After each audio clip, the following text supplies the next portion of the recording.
Greetings, dearest listeners.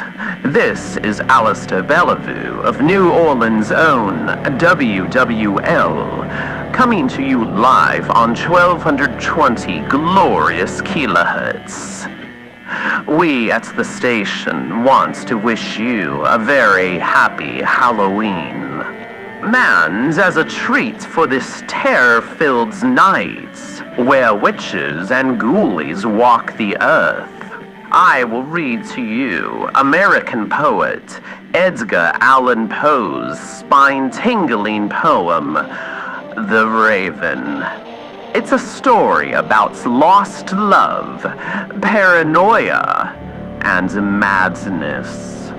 Now, I invite you to sit back and relax with a hot drink and listen as I regale you with this somber bedtime story.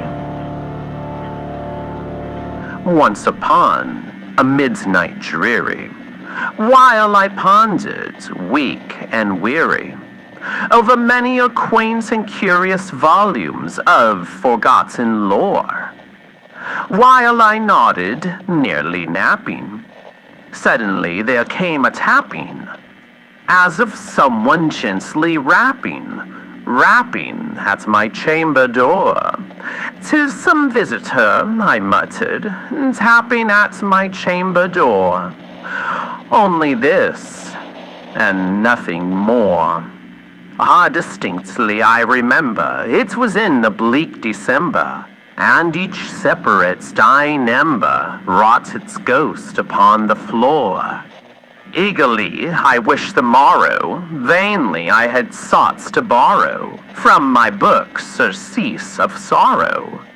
Sorrow for the lost Lenore, for the rare and radiant maiden, whom the angels names Lenore, nameless here, forevermore. And the silken, sad, uncertain rustling of each purple curtain thrilled me, filled me with fantastic terrors never felt before. So that now, to still the beating of my heart, I stood repeating, "'Tis some visitor entreating entrance at my chamber door. Some late visitor entreating entrance at my chamber door. This it is, and nothing more." Presently my soul grew stronger, hesitating then no longer. "Sir," I said, "or madam, truly your forgiveness I implore. But the fact is I was napping, and so gently you came rapping, and so faintly you came tapping at my chamber door, that I scarce was sure I heard you.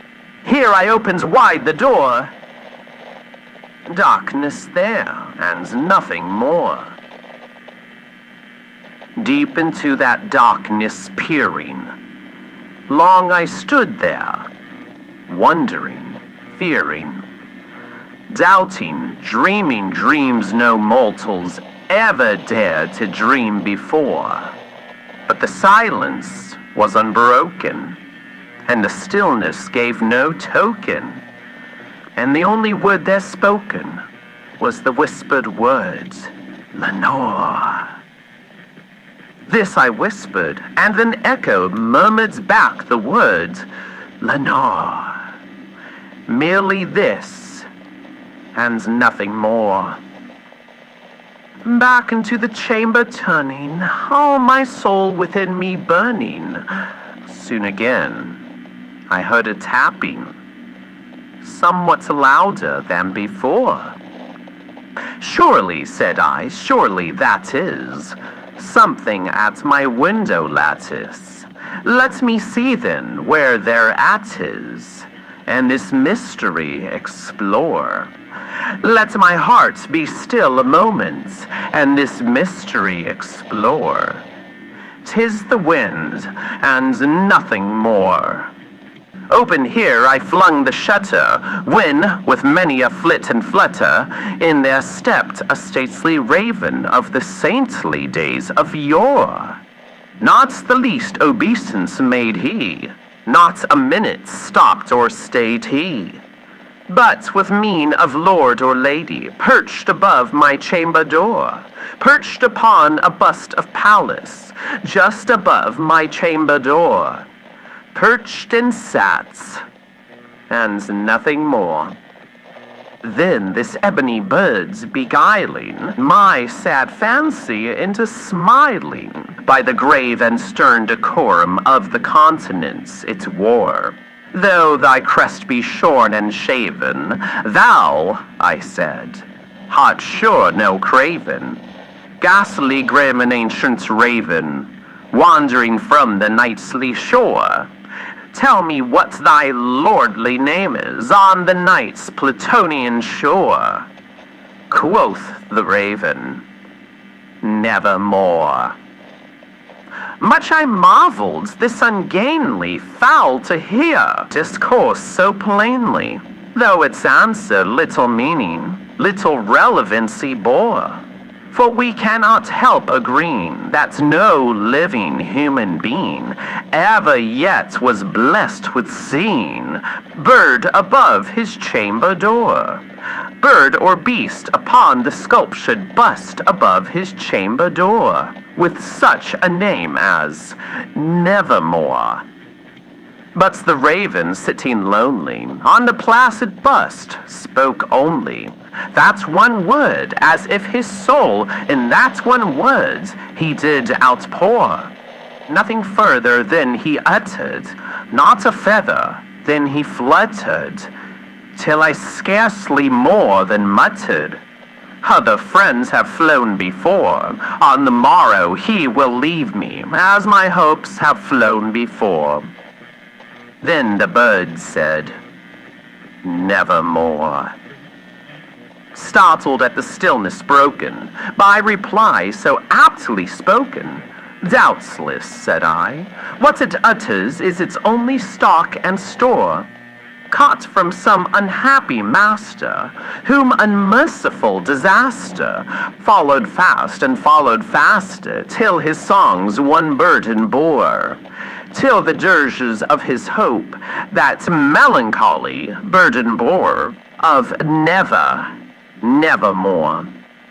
But the raven still beguiling my sad fancy into smiling, straight I wheeled a cushioned seat in front of bird and bust and door. Then upon the velvet sinking, I betook myself to linking fancy unto fancy, thinking what this ominous bird of yore, what this grim, ungainly, ghastly, gaunt, and ominous bird of yore meant in croaking, Nevermore. Thus I sat engaged in guessing, but no syllable expressing, to the fowl whose fiery eyes now burned into my bosom's core. This and more I sat divining, with my head at ease reclining, on the cushion's velvet lining, that the lamplight gloated o'er, but whose velvet violet lining, with the lamplight gloating o'er, she shall press nevermore.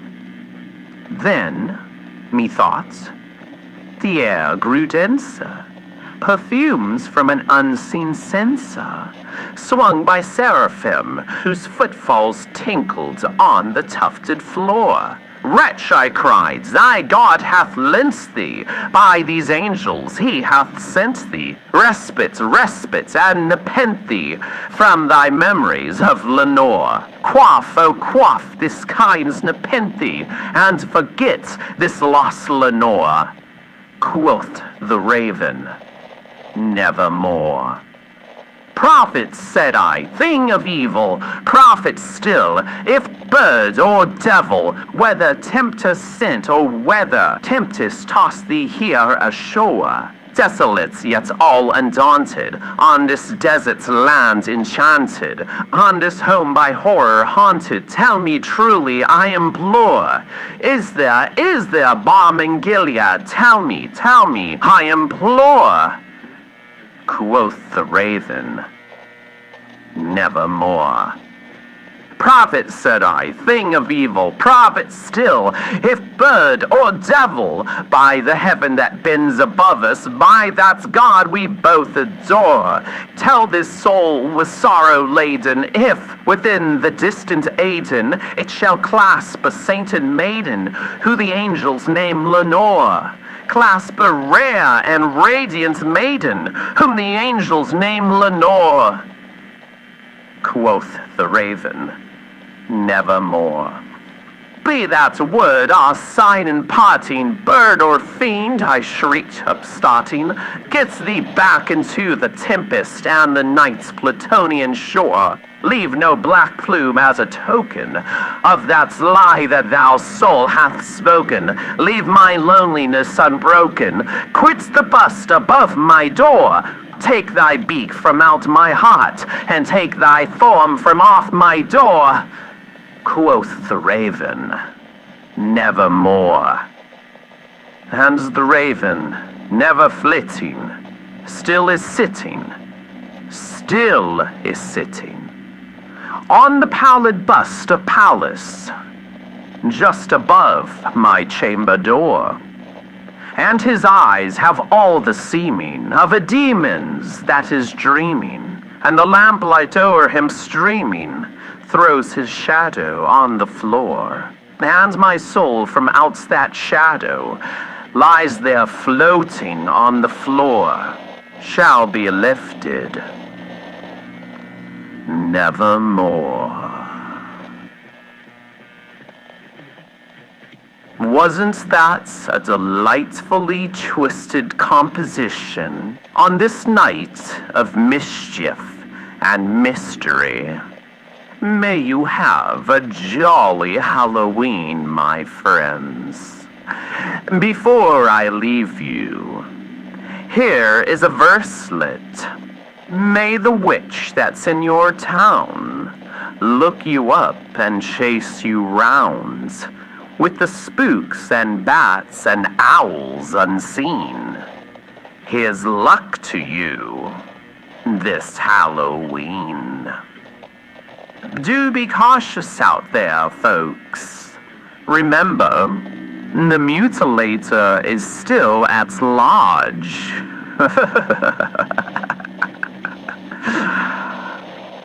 Happy Halloween.